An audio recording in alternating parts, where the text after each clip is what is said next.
প্রকাশ্যে ইরানকে মুছে দেওয়ার আল্টিমেটাম দিলেও ভেতরে ভেতরে যুদ্ধবিরতির জন্য মরিয়া হয়ে উঠেছিলেন মার্কিন প্রেসিডেন্ট ডোনাল্ড ট্রাম্প। সংশ্লিষ্ট বিভিন্ন সূত্রের বরাতে ব্রিটিশ সংবাদ মাধ্যম ফাইন্যান্সিয়াল টাইমস ও মার্কিন সংবাদ মাধ্যম অ্যাক্সিয়স এই তথ্য জানিয়েছে। চরম উত্তেজনা পাশ কাটিয়ে কিভাবে সম্ভব হলো এই যুদ্ধবিরতি, এ নিয়ে এক্সক্লুসিভ এক প্রতিবেদন প্রকাশ করেছে অ্যাক্সিয়স।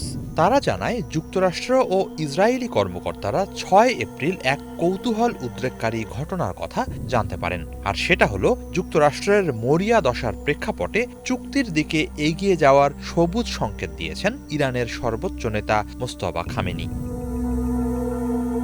অ্যাক্সিয়স জানিয়েছে, যুদ্ধবিরতি ঘোষণার আগ মুহূর্ত পর্যন্ত ট্রাম্পের ঘনিষ্ঠ সূত্রের সদস্যরাও জানত না আসলে ঠিক কি ঘটতে চলেছে। মার্কিন বাহিনী ও পেন্টাগন ট্রাম্পের মনোভাব বোঝার চেষ্টা করার পাশাপাশি ইরানে ব্যাপক বোমা হামলার প্রস্তুতি নিচ্ছিল।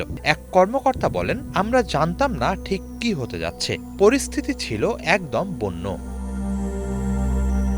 অন্যদিকে আঞ্চলিক মিত্ররা ইরানের নজিরবিহীন পাল্টা হামলার আশঙ্কায় ছিল। ইরানের ভেতরেও অনেক মানুষ সম্ভাব্য হামলার হাত থেকে বাঁচতে ঘরবাড়ি ছেড়ে পালাচ্ছিলেন। ১১টি নির্ভরযোগ্য সূত্রের তথ্যের ভিত্তিতে এই উত্তপ্ত পরিস্থিতি শান্ত হওয়ার নেপথ্য কাহিনী জানিয়েছে অ্যাক্সিয়স। ৬ এপ্রিল সকালে হোয়াইট হাউসে মার্কিন দূত স্টিভ উইটকফ অত্যন্ত রাগান্বিত হয়ে ফোনে ব্যস্ত ছিলেন। তিনি মধ্যস্থতাকারীদের জানান, ইরানের ১০ দফা প্রস্তাবটি বিপর্যয়কর ও মহা বিপদের। এরপর শুরু হয় তার সংশোধনের এক বিশৃঙ্খল দিন। পাকিস্তান, উইটকফ ও ইরানের পররাষ্ট্রমন্ত্রী আব্বাস আরাগচির মধ্যে খসড়া চালাচালি করছিল। মিশর ও তুরস্কের পররাষ্ট্রমন্ত্রীরাও কাজ করছিলেন।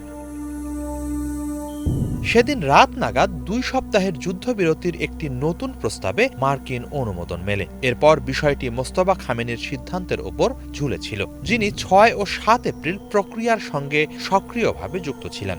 তার এই প্রক্রিয়ায় অংশগ্রহণ ছিল অত্যন্ত গোপনীয় ও শ্রমসাধ্য। ইসরায়েলের পক্ষ থেকে গুপ্ত হত্যার হুমকি থাকায় খামেনি মূলত বার্তাবাহকদের মাধ্যমে চিরকুট পাঠিয়ে যোগাযোগ রক্ষা করছিলেন। দুটি সূত্র জানিয়েছে, খামেনির পক্ষ থেকে চুক্তি করার অনুমতি দেওয়াটা ছিল একটি বড় ধরনের ব্রেকথ্রু। এছাড়া আরাগচি শুধু আলোচনার টেবিলেই নয়, বিপ্লবী গার্ড বাহিনীর কমান্ডারদেরও চুক্তিতে রাজি করাতে গুরুত্বপূর্ণ ভূমিকা পালন করেন। চীনও ইরানকে এই সংঘাত থেকে সরে আসার পরামর্শ দিচ্ছিল। তবে শেষ পর্যন্ত সব বড় সিদ্ধান্ত মোস্তফা খামেনির হাত দিয়েই এসেছে। সংশ্লিষ্ট সূত্রের দাবি, খামেনির সবুজ সংকেত ছাড়া এই চুক্তি সম্ভব হতো না।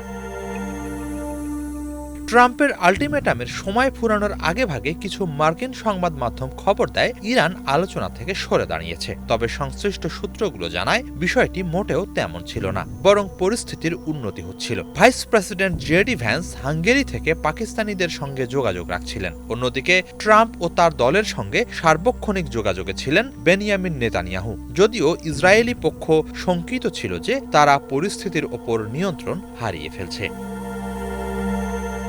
অবশেষে ৭ এপ্রিল দুপুর নাগাদ দুই পক্ষ যুদ্ধবিরতিতে একমত হয়। এর ৩ ঘণ্টা পর পাকিস্তানের প্রধানমন্ত্রী শাহবাজ শরীফ এক্স হ্যান্ডেলে চুক্তির বিভিন্ন শর্ত প্রকাশ করে দুই পক্ষকে তা গ্রহণের আহ্বান জানান। এর পরপরই ট্রাম্পের কট্টরপন্থী মিত্ররা তাকে ফোন ও মেসেজ দিয়ে এই প্রস্তাব প্রত্যাখ্যান করতে চাপ দিতে থাকেন। ট্রাম্প যুদ্ধবিরতির পোস্ট শেয়ার করার ১-২ ঘণ্টা আগেও অনেকেই ধারণা করছিলেন তিনি যুদ্ধবিরতি প্রত্যাখ্যান করবেন। অ্যাক্সিয়স জানিয়েছে, যুদ্ধবিরতির পোস্ট দেওয়ার কিছুক্ষণ আগে ট্রাম্প নেতানিয়াহুর সঙ্গে কথা বলে সব মেনে চলার প্রতিশ্রুতি আদায় করেন। তারপর পাকিস্তানের ফিল্ড মার্শাল অসীম মুনিরের সঙ্গে কথা বলে চুক্তিটি চূড়ান্ত করেন তিনি। ট্রাম্পের পোস্ট দেওয়ার ১৫ মিনিট পর মার্কিন বাহিনীকে অভিযান বাতিলের নির্দেশ দেওয়া হয়। এভাবেই শ্বাসরুদ্ধকর এক পরিস্থিতি, ভয়াবহ উদ্বেগ উৎকণ্ঠা থেকে মুক্ত হয় বিশ্ববাসী। কারণ অনেকেই মনে করছিলেন, এই যাত্রায় ইরানের ওপর পারমাণবিক বোমা ফেলতে পারে যুক্তরাষ্ট্র। হিজল জোবায়ের, বাংলা ভিশন।